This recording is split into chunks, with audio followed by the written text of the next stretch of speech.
গৃহশিক্ষক YouTube চ্যানেলে সকল ছাত্রছাত্রীদের জানাই শুভকামনা। এর আগের ক্লাসে আমরা তোমাদের মাধ্যমিক ইতিহাসের 3টি প্র্যাকটিস সেট নিয়ে আলোচনা করেছিলাম, আর আজ আমরা এই ক্লাসে মাধ্যমিক ইতিহাসের আরও একটি প্র্যাকটিস সেটের প্রশ্ন উত্তর সেট নম্বর 4-এর প্রশ্ন উত্তর নিয়ে আলোচনা করব। আমরা আমাদের চ্যানেলে মাধ্যমিক ইতিহাসের প্রত্যেকটা অধ্যায় থেকে কিছু গুরুত্বপূর্ণ 1 নম্বর, 2 নম্বর, 4 নম্বর ও 8 নম্বরের প্রশ্ন উত্তর নিয়ে আলোচনা করেছি। আমাদের সেই ক্লাস যারা দেখোনি তারা অবশ্যই দেখে নেবে। আর আমাদের চ্যানেলে এখনও যারা সাবস্ক্রাইব করোনি তারা চ্যানেলটিকে সাবস্ক্রাইব করে বেল আইকনটা প্রেস করে রাখবে, তাহলে আমাদের চ্যানেলের নতুন ক্লাসগুলো তোমরা দেখতে পাবে। আজ আমাদের আলোচনার প্রশ্ন, বিশ্ব ক্রিকেটের পীঠস্থান বলা হয়, এটা হবে অপশান কয়েকটা লর্ডসকে। পরের প্রশ্ন, ভারতের চলচ্চিত্রের জনক বলা হয়, এটা হবে অপশান কয়েকটা দাদা সাহেব ফালকেকে। পরের প্রশ্ন, সপ্তদশ আইনে যে কুপ্রথা অবসানের কথা বলা হয়, এটা হবে সতীদাহ প্রথা, অপশান কয়েকটা। পরের প্রশ্ন, ভারতে বিশ্ববিদ্যালয় আইন পাস হয়েছিল, এটা হবে অপশান কয়েকটা 1904 সালে। পরের প্রশ্ন, ভারতে এক তত্ত্ববোধিনী সভা গঠন করেছিলেন, এটা হবে অপশান ঘয়েরটা দেবেন্দ্রনাথ ঠাকুর। পরের প্রশ্ন, দিকু শব্দের অর্থ, অপশান কয়েকটা বহিরাগত। পরের প্রশ্ন, মুন্ডা সমাজে প্রচলিত যৌথ মালিকানাকে, জমিতে যেটা যৌথ মালিকানা ছিল সেটাকে কি বলে, এটা হবে খুঁতকাটি প্রথা, অপশান ঘয়েরটা। পরের প্রশ্ন, লন্ডনে ভারতের সচিবের দপ্তরের নাম কি ছিল, এটা হবে অপশান খয়েরটা ইন্ডিয়া হাউস। ঠিক আছে। পরের প্রশ্ন, বাংলার মুকুটহীন রাজা কাকে বলা হতো, এটা হবে অপশান কয়েকটা সুরেন্দ্রনাথ ব্যানার্জিকে। পরের প্রশ্ন, আনন্দমঠ উপন্যাস গ্রন্থাকারে প্রকাশিত হয়েছিল, এটা হবে 1882 সালে, অপশান কয়েকটা। ঠিক আছে। এর পরের প্রশ্ন, বাংলার হ্যালেডের বাংলা ব্যাকরণ ছাপা হয়েছিল, এটা হবে অপশান গয়েরটা 1878 সালে। পরের প্রশ্ন, বেঙ্গল টেকনিক্যাল ইনস্টিটিউটের প্রথম অধ্যক্ষ ছিলেন, এটা হবে অপশান গয়েরটা প্রমথনাথ বসু। ঠিক আছে। পরের প্রশ্ন, নাঙ্গল পত্রিকার সম্পাদক কে ছিলেন, এটা হবে অপশান ঘয়েরটা কাজী নজরুল ইসলাম। পরের প্রশ্ন, কংগ্রেস সমাজতন্ত্রী দল প্রতিষ্ঠিত হয়েছিল, এটা হবে অপশান ঘয়েরটা 1934 সালে। পরের প্রশ্ন, গুলামগীর গ্রন্থটি কে লিখেছিলেন, এটা হবে অপশান খয়েরটা জ্যোতিবা ফুলে। পরের প্রশ্ন, দীপালি সংঘ প্রতিষ্ঠা করেছিলেন, এটা হবে অপশান গয়েরটা লীলা নাগ। পরের প্রশ্ন, মাদ্রাজ আত্মসম্মান আন্দোলন শুরু করেন, অপশান কয়েরটা রামস্বামী নাইকার। পরের প্রশ্ন, কোচবিহার পশ্চিমবঙ্গের সঙ্গে যুক্ত হয়েছিল, এটা হবে অপশান কয়েকটা 1950 সালে। পরের প্রশ্ন, স্বাধীন ভারতের প্রথম ভাষাভিত্তিক রাজ্যটি হলো, এটা হবে অপশান গয়েরটা অন্ধ্রপ্রদেশ। যারা আমাদের এই ক্লাস দেখবে তাদেরকে বলি, তোমরা মাধ্যমিক ইতিহাসের শর্ট প্রশ্নের উপরে বিশেষ গুরুত্ব দেবে, কারণ ইতিহাসে শর্ট প্রশ্নে অনেক নম্বর থাকে 36, আর ওদিকে 2 নম্বরের হচ্ছে 22, মানে 58 নম্বরের শর্ট কোশ্চেন তোমরা পেয়ে যাবে। সেজন্য শর্ট কোশ্চেনগুলো খুব ভালোভাবে তোমাদের পড়তে হবে।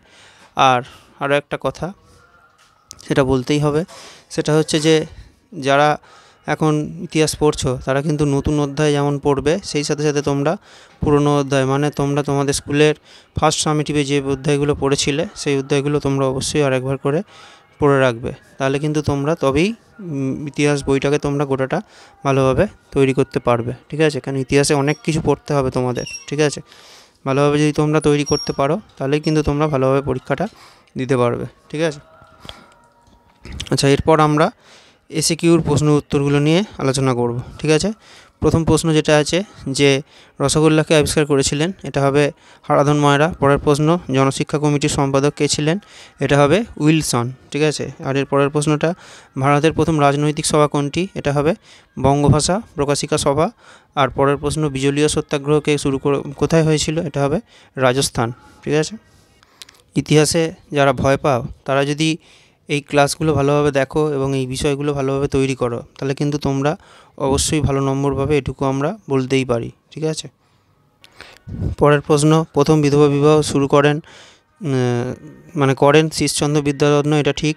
পরের প্রশ্ন, সিধু মুর্মু মহেশ নামে এক দারোগাকে হত্যা করেছিলেন, এটাও ঠিক। পরের প্রশ্ন, বাংলার মুদ্রণ শিল্পের জনক পঞ্চানন কর্মকার, এটা ভুল। পরের প্রশ্ন, ভারতের বিপ্লববাদের জননী ভিখাজি কামা, রুস্তম কামা, এটা একদম ঠিক। ঠিক আছে।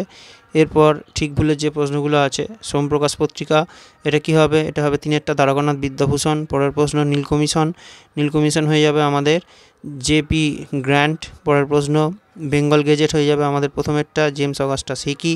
পরের প্রশ্ন ডিনামাইট ষড়যন্ত্র মামলা, এটা কে হয়ে যাবে? এটা হয়ে যাবে আমাদের কল্পনা দত্ত। ঠিক আছে, আমরা এখানে তীর চিহ্ন দিয়ে দেখিয়েও দিয়েছি, তোমরা ভালোভাবে বুঝে এগুলো পড়বে। ঠিক আছে, ম্যাপ আমরা অবশ্যই পরে করাবো। ম্যাপের কোশ্চেনগুলো তোমরা এখন বাড়িতে যদি পারো অবশ্যই প্র্যাকটিস করবে, আমরা পরে ম্যাপ করিয়ে দেবো। ঠিক আছে, এরপরে যেটা আছে সেটা হচ্ছে যে বিবৃতি ব্যাখ্যার যে প্রশ্নগুলো। প্রথম প্রশ্নটা, রাজা রামমোহন রায় 1823 সালে লর্ড আমহার্স্টকে চিঠি লিখেছিলেন কেন? কারণ এখানে ব্যাখ্যা 3-টা উত্তর হবে, ভারতে পাশ্চাত্য শিক্ষা বিস্তারের অনুরোধ জানিয়ে। ঠিক আছে, এর পরের প্রশ্ন, রবীন্দ্রনাথ ঠাকুর গোড়া উপন্যাস লিখেছিলেন কেন?